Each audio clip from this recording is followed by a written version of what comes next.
Once upon a time, somewhere in the jungle, a place where no man had ever set foot before. The weather in the jungle that day was hot and sticky. Small and large insects were everywhere, but that couldn't stop Buster on his way to the treasures of the ancient tribe that had once lived in the area. Trying to be as inconspicuous as possible, Buster floated down a river somewhere deep in the jungle. Only his hat was visible at the top of the water. Buster was immersed in the water and could not see that he was being watched by a pair of strangers lurking in the bushes. They had been following Buster since his arrival in the jungle. Who were they? What did they want? That we would find out later. Buster calmly continued his movement underwater. As a camouflage, he used a mechanical crocodile that swam around him, scaring away unwanted enemies and serving as his weapon in a time of need. And so Buster finally reached the ancient temple, standing on a riverbank somewhere in the heart of the jungle. Buster slowly poked his head out from under the water to make sure he was exactly where he was going. He checked the map and smiled contentedly. He realized that he was one step away from the enormous wealth that would allow him to become the coolest and strongest brawler in Brawl Stars. When he possessed these treasures, he would be able to buy any upgrade and skin he wanted. He has dreamed of this all his life. Finally, all his enemies will be begging him to take them for his team. Stopping his contemplation of the future, Buster stepped confidently ashore.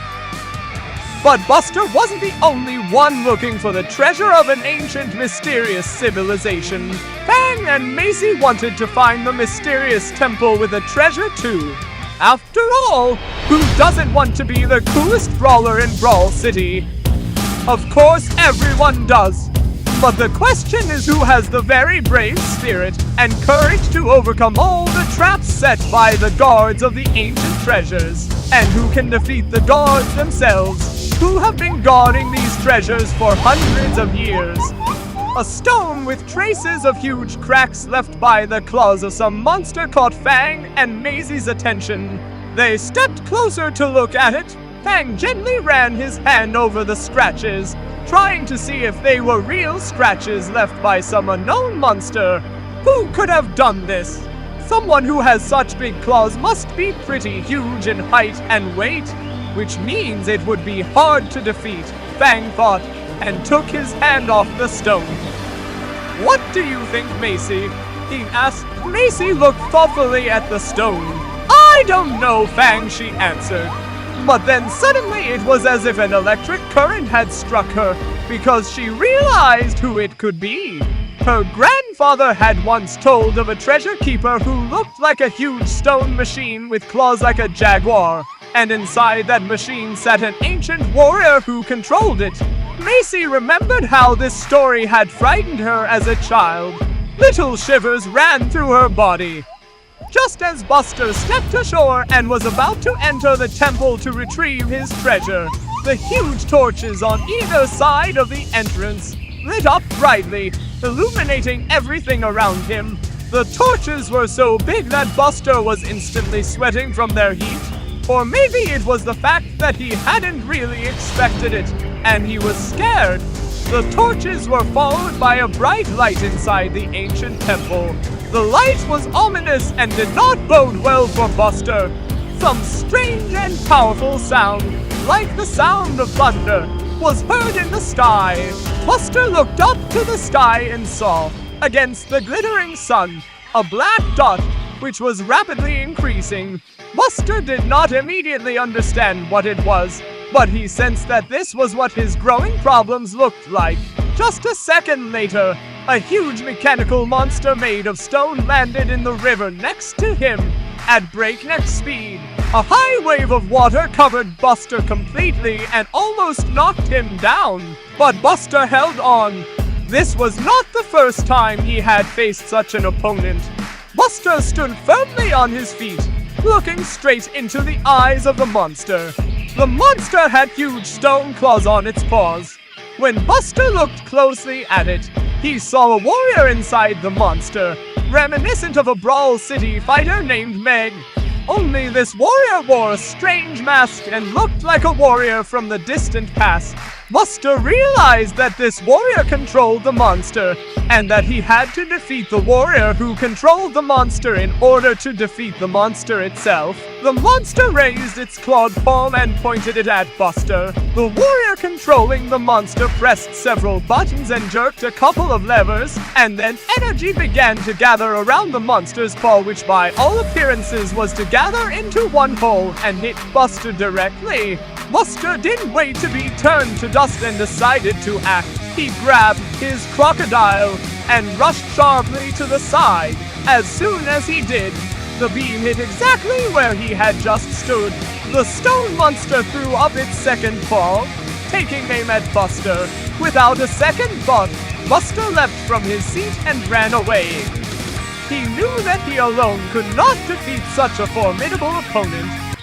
Maisie and Fang were trying to figure out what the strange symbol on the shard of temple wall they found on their way to the treasure temple meant. Suddenly, they heard strange screams and sounds of gunfire. Maisie immediately recognized the voice of Buster, who always kept chattering, even when his life was on the line. Maisie and Fang realized they had to help Buster. They rushed out of the way and quickly ran toward the sounds of battle. As they ran, they reloaded their weapons.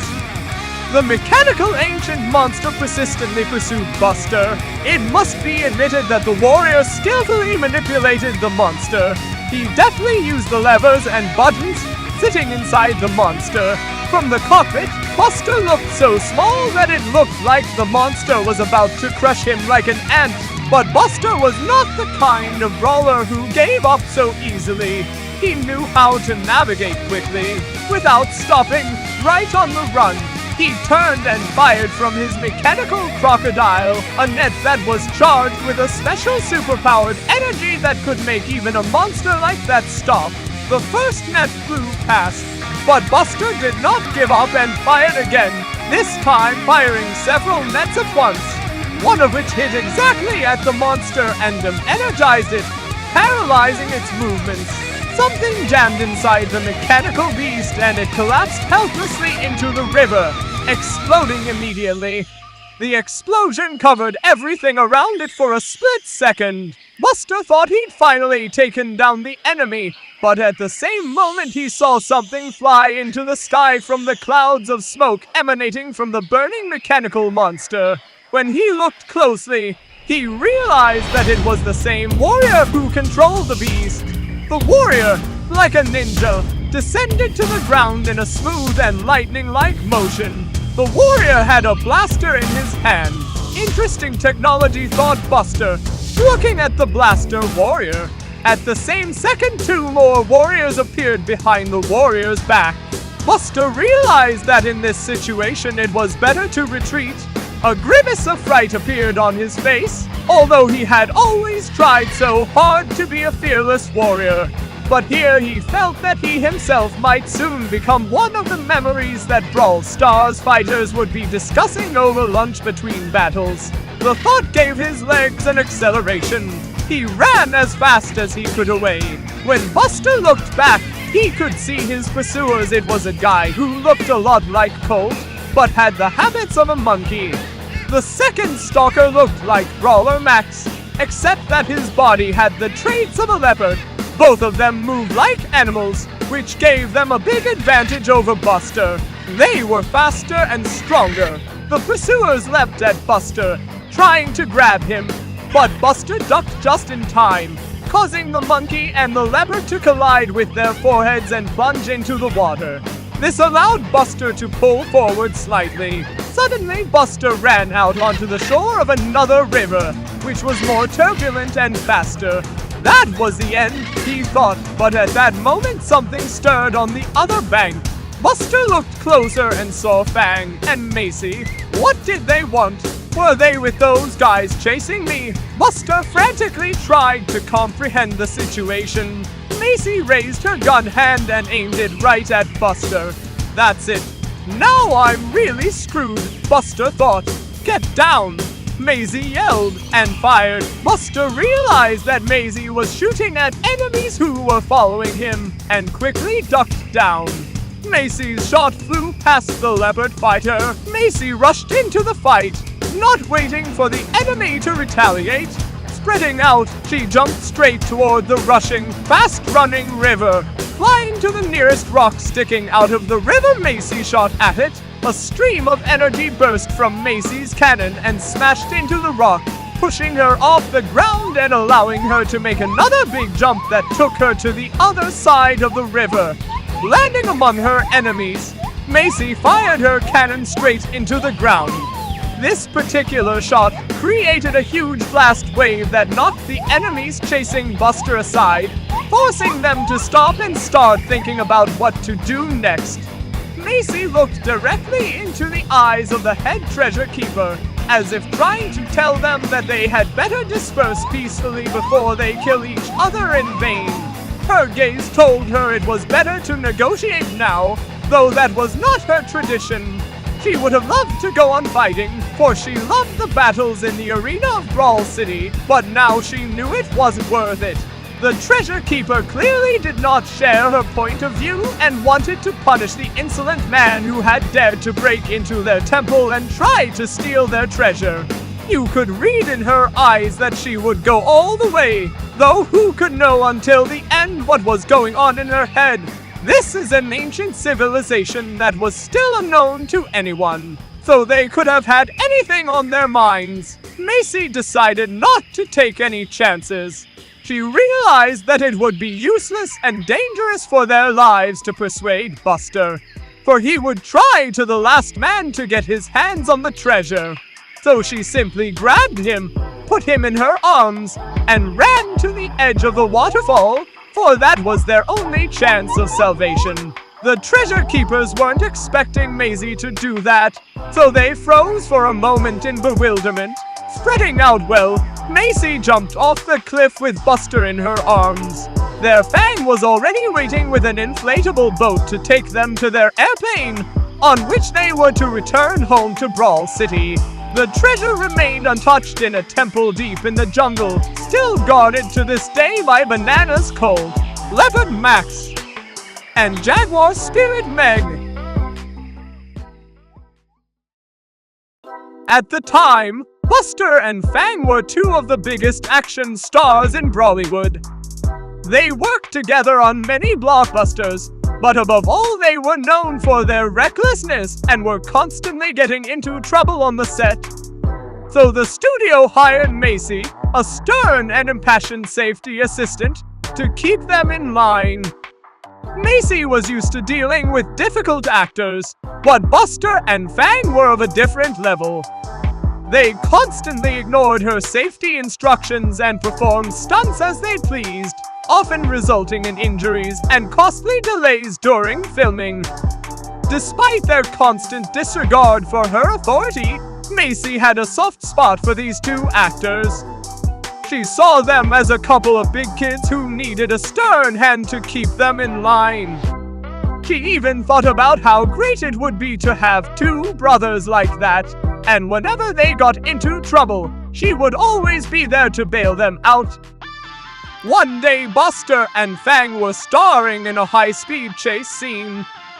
They were both known for their incredible skills in Brawl Stars arena fights, which could not be said for their high-speed sports car driving skills, which played a big part in what happened next in the story. So, as they revved up their engines and raced down the narrow alleyway of the city set built for the movie set, they forgot everything Maisie had told them about safety rules. As they picked up tremendous speed, they felt the rush of adrenaline that only comes with performing such dangerous stunts as this one. Maisie watched the footage of the chase from a safe distance, ready to intervene if something went wrong. But from the way Buster and Fang were actively picking up speed as they drove their sports cars, she knew disaster was imminent. She realized that these two had decided to make a sharp turn at space speed, which is absolutely impossible to do without special training. Macy knew she had to act quickly. She raised her mechanical cannon arm and pointed it at the ground. A powerful stream of energy erupted from the cannon, crashing into the ground and propelling Macy into the air. Macy flew at breakneck speed toward Fang and Buster's cars. As she flew closer, she realized that Buster and Fang were about to reach the corner that would probably be fatal for them. It was too much speed to be able to turn without hitting the wall. She realized that she had to act fast. She fired another volley from her cannon, which now served as her turbo boost. Fang and Buster, firing at each other with the fake guns they had been given specifically for the shooting, were almost to the corner. Buster's car went first. Fang, walking behind him, pursued him. Buster saw the turn and joyfully and unintelligibly shouted something, pressed the gas pedal. A collision was inevitable. But at that moment, Macy landed on the hood of Buster's car like a comic book superhero. Behind her was already visible the approaching wall. Macy yelled to Buster to slow down, but Buster only yelled back that Macy shouldn't block his view as he was about to do the world's most dangerous stunt. Buster then pressed the gas pedal even harder. Macy decided to act. She gripped the hood of the car tighter and shot a special shock-absorbing foam into the wall, which she usually used to create soft, springy trampolines in places where actors fall during filming. The wall in front of them became covered with huge balls of foam that were supposed to soften the impact of the car. Almost immediately thereafter, Buster turned the steering wheel sharply to the side, causing the car to begin making a sharp turn. The car was tilted so badly that its two left wheels were in the air and its two right wheels almost on the ground. The car tried to make the turn with a frantic squeal. Macy and Buster grabbed onto the car, almost falling out of it, but still holding on. Macy managed to look up to see what was happening to Fang's car, which was following behind. As it turned out, Fang lost control and crashed into a wall, which fortunately was covered with impact-absorbing foam. Buster tried as hard as he could to twist the steering wheel so that the car was back on all four wheels. And at some point, he succeeded. The car, with Macy on the hood, literally collapsed to the ground, returning to its normal position. Buster threw his hands up in the air and shouted happily that he had managed to pull off this crazy stunt. As he did so, the car's front tire came off and couldn't take the strain of the crazy spin they were going through. The car was thrown upward and Buster and Macy found themselves floating free in the air. Buster was clearly frightened from not expecting it. Macy was actively thinking about what to do, as she had to keep them both alive and well and keep them from crashing. The ground was already visible below them, with all the crew members standing there, watching with horror on their faces as to how Macy and Buster's fall would end. Macy saw an empty pool standing nearby for filming scenes in the water. She knew immediately that she had to act. She reached over and grabbed Buster's hand as he flew confusedly not far away from her. Then she let up a rope with a hook from her mechanical arm, which hooked into the ceiling of the film set, redirecting their flight path toward the empty pool. Macy and Buster flew straight into the empty pool. If they didn't fill it with anything, they'd just crash, Buster thought. And at the same moment he saw Macy release a huge stream of soapy water from her cannon arm right into the pool, gradually filling it. Just a few moments later, Macy and Buster plunged into the pool. The whole crew threw up their arms and hugged each other with joy. Everyone was glad they had such a great safety assistant as Macy. She had saved the naughty actor's life again. Macy was exhausted and angry at Buster and Fang for putting themselves in danger. She shook her head tiredly and disappointedly and looked at them with a reproachful look. Buster and Fang, ashamed, lowered their gazes to the floor, trying not to move and looking as remorseful as possible. Though while Maisie was telling them off, Buster, with conventional signs, quietly showed Fang that the stunt was absolutely amazing. They smiled imperceptibly at each other. Seeing this, Macy erupted even more in indignation, causing the boys to freeze even more in place and feel all her anger. Eventually, Buster and Fang apologized for wrecking the cars and nearly hurting themselves and her health. While the boys awkwardly tried to apologize, Macy looked at them like an older sister who understood that they were just mischievous boys who couldn't be changed and just needed to be watched. Maisie smiled softly and said she had forgiven them a long time ago. It was just that she sometimes enjoyed listening and watching them sweetly apologize for 2 hours or sometimes half a day. All three of them laughed. They always know they have each other's backs no matter what.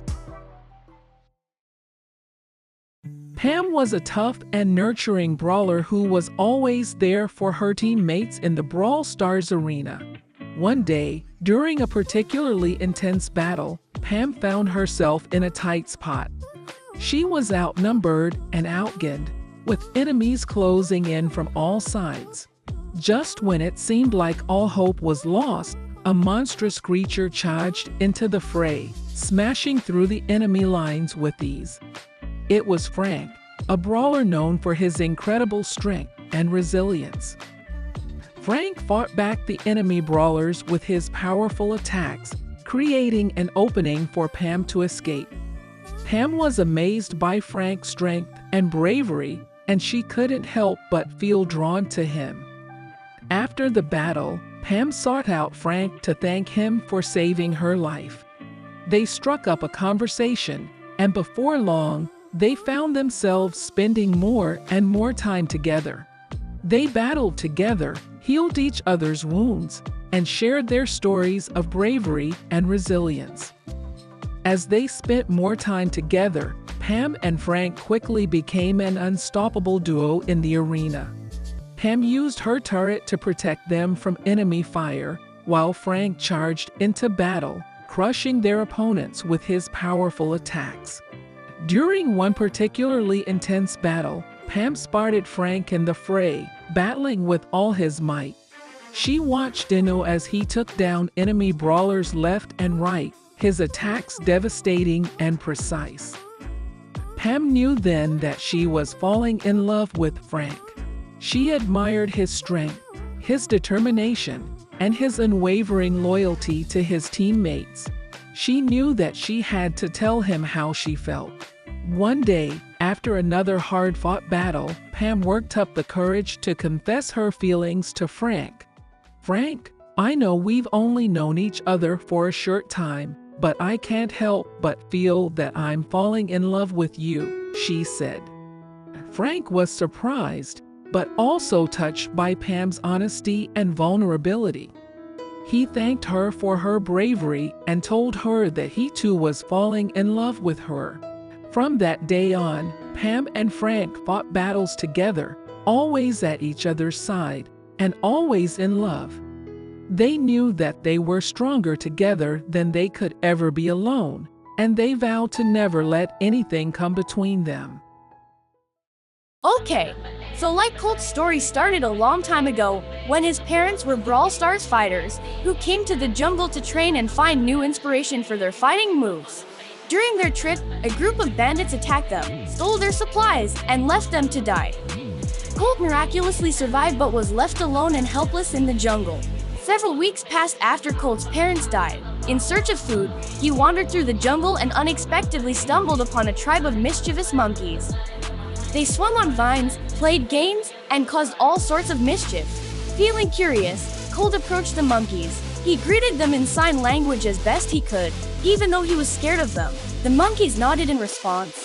Colt decided to share his only banana with them to show them that he was their friend. The monkeys happily accepted the gift and offered him a strange fruit that he had never seen before in return. When he took a bite of the fruit, he felt a surge of energy in his body. He tried to take a step, but instead, he made a huge leap like a monkey. Colt was amazed. He made a few more jumps and suddenly realized that he could easily climb rocks and jump from branch to branch. For a moment, he saw several monkeys carrying a suit made of woven vines, leaves, and branches towards him. It was decorated with colorful feathers and beads, and it even had a tail. But the suit also had a built-in radio to communicate with the team and goggles that allowed for quick aiming if you had a pistol or even two. However, Colt didn't know that yet. With caution, Colt put on the suit. He felt a little silly in it, but he understood that this was the only way to win the trust and respect of the monkeys. When the monkeys saw Colt in the suit, they happily welcomed him. That day, he became part of their family. The monkeys taught him how to climb trees, swing on vines, and hunt for food in the jungle. After some time, it was hard to tell Colt apart from the other monkeys. He was just as fast and agile as they were. When Colt got older, he became more daring, venturing deeper into the jungle and encountering all sorts of wild creatures. During one of his adventures, he stumbled upon a stash of weapons left behind by a group of poachers. Among the weapons were a pair of modified pistols designed to shoot darts with tranquilizers. Colt loved tinkering with his dad's revolvers since he was a kid, so he quickly figured out how to modify these pistols to use in the jungle. He discovered that regular bananas could be used as ammo and honed his aim and accuracy to shoot with incredible precision. Bananas turned out to be incredibly effective, and soon Colt became known throughout the jungle for his sharp shooting skills and ability to deftly use banana bullets. Once while patrolling the jungle like usual, Colt overheard a group of monkeys talking about strange occurrences they had seen at the edge of the jungle.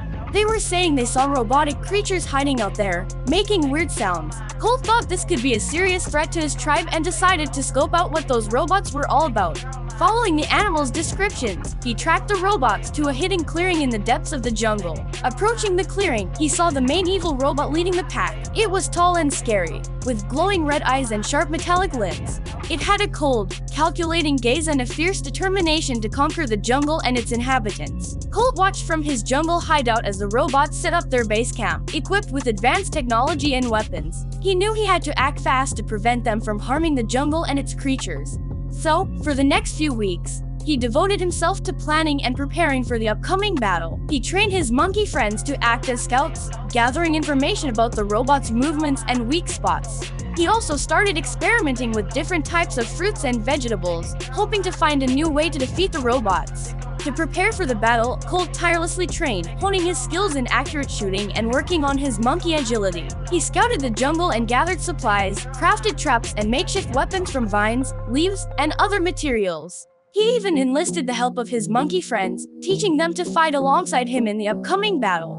But despite all his preparations, Colt knew that he needed a special trick to defeat the robots. He wandered through the jungle trying to come up with a way to defeat such a strong enemy like a high-tech armored robot. One day he stumbled upon a patch of wild bananas being blown by an unusually cold wind. Curious, he picked one of the bananas and took a bite, but found it to be hard and difficult to chew. He tried freezing another one to see what would happen and was surprised to find it became even harder than before. Colt got hella intrigued and started experimenting with freezing bananas and using them as ammo in his guns. He watched in awe as they smashed to bits upon impact and realized this could be a powerful weapon in battle. So, he spent weeks perfecting his technique, trying out different freezing methods and aiming with deadly precision. He even created special magazines for his guns where he could store frozen banana bullets. And he taught his monkey friends to collect and freeze bananas to keep a constant supply of ammo. One day, Colt decided to practice his shooting skills with frozen banana bullets in a secluded area of the jungle. He set up some targets and started shooting with his frozen bullets. To his horror, he found he couldn't control the flight trajectory of the bullets. They spun uncontrollably, bouncing off trees and missing the targets. Disappointed, he tried to adjust his aim, but the frozen bananas were too unpredictable. It was like they had their own mind, and no matter how he aimed, they always veered off course at the last moment. He felt more like a clumsy amateur than an experienced fighter. At one point, he fired both guns at the same time, but the frozen bananas went in different directions, collided in midair and exploded, turning into banana puree. Feeling embarrassed, Colt looked around to make sure no one witnessed his hilarious miss. But to his surprise, he saw a group of monkeys watching him from the nearest trees. They chattered and laughed, pointing at him and imitating his clumsy shooting. Colt couldn't help but laugh. He realized that even though he was an experienced fighter, there was still so much he had to learn about using frozen banana bullets. He knew mastering frozen banana bullets would take time and effort, just like any other skill. So, he continued to practice, determined to succeed. Over time, Colt began to learn the tricks and techniques of controlling frozen banana bullets. He learned how to shoot them in rapid succession, one after the other from both guns at once. And soon, he was hitting targets with deadly accuracy. By the end of next week, Colt was totally crushing it with his frozen banana bullets, hitting his targets with precision and skill. He felt super stoked and proud to have mastered this sick weapon once again. He knew he was ready to take on any challenge in the jungle and was sure that his frozen banana bullets would be a key tool in the fight to protect the jungle. When it was time to battle the robots, Colt put on his trusty monkey suit, loaded up his banana guns, and led his monkey friends into battle. As soon as the robots entered the jungle, Colt knew he had to act fast to protect his home. He knew he didn't have as many frozen banana bullets as he wanted, so he decided to start with regular bananas. He loaded his banana weapons with regular bananas and aimed at the first robot he saw. With a loud whistle, the banana bullet flew towards the robot and hit it right in the chest, but the shot didn't faze the robot at all. It just looked down at the banana spot on its chest and kept moving forward, destroying everything in its path. The robot stomped on all the beautiful plants growing in the jungle and cut down palm trees in its way. Determined not to let the robots win, Colt fired another banana bullet and then another and another. But no matter how many bananas he fired, the robots kept coming, seeming unfazed by his attacks. They destroyed more and more of the beautiful plants growing in the jungle that Colt loved so much. Feeling bummed and a little desperate, Colt loaded another plain banana into his pistol and aimed at the leader of the small group of robots. The banana hit the robot right in the forehead and bounced off, falling to the ground. The robot paused for a second, making a sound like laughter, before continuing to move forward. Taking another step, the robot stepped on a broken banana that had fallen underfoot, slipped on the peel, flailing its arms and legs, and then crashed to the ground. Colt couldn't help but laugh, feeling a momentary sense of small victory, but then realized that the battle was far from over. With renewed determination, he loaded his banana guns with frozen fruits and prepared for the real battle to begin. In the midst of the battle, Colt came up against a group of super strong robots that seemed invincible to his regular banana bullets. He realized he needed a new strategy, and then he remembered the frozen bananas he had in his emergency backpack. He quickly grabbed the frozen bananas and loaded them into his revolvers. He aimed and fired. The frozen banana slammed into the robot's chest at high speed, piercing it all the way through. Through the hole in the robot's chest, you could see the destroyed part of the jungle behind it that the robots had demolished. Colt, full of determination, loaded the next clip of frozen banana bullets and started shooting from both revolvers simultaneously. He kept shooting and shooting, watching as the frozen fruits crashed into the robots, causing them to shatter and break into pieces. But the robots weren't going to give up without a fight. They opened fire with their modern weapons, sending beams of energy and firing rounds at Colt and his monkey allies. Colt dodged and weaved, evading attacks with the agility of a monkey and shooting back with his special frozen banana bullets. The battle was lit for a few hours straight. Colt and the bots were going at it hard, no chill. At times it seemed like the bots were winning with their advanced tech and heavy firepower. But Colt wasn't about to give up. He knew the jungle and its inhabitants were counting on him for protection, and he was determined to come out on top. Feeling pretty exhausted, Colt fired off his last frozen banana bullet and watched as it hit the main invader robot, causing a short circuit in its mechanical body and making it fall lifeless to the ground. Suddenly, all the other robots stopped in their tracks, shook violently, and sparked. A few seconds later, they started falling to the ground, breaking apart into a pile of pieces, wires, and metal parts. Despite the advanced tech and firepower of the robots, Colt and his monkey tribe emerged victorious. Tired but happy, Colt and his crew left the battle proud of their win. They knew the jungle was safe again, thanks to Colt's bravery and his clever banana bullets. The jungle was saved. Since that day, Colt became a hero known throughout all the jungles for his bravery, skill, and slick use of frozen banana bullets. The robots never came back for many generations, and the jungles remained safe. That battle changed Colt big time. He started thinking more and more about going back to Brawl City to fight other brawlers in the arenas. But that's a whole other story. Hey friends, if you like this story, don't forget to subscribe to my channel and smash that like button. It'll help my channel grow and bring you more cool stories. Thanks for listening, and good luck in battle. Oh yeah, turning up the boombox!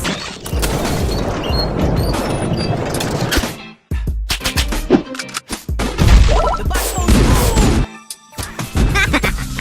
Oh yeah, turning up the boombox!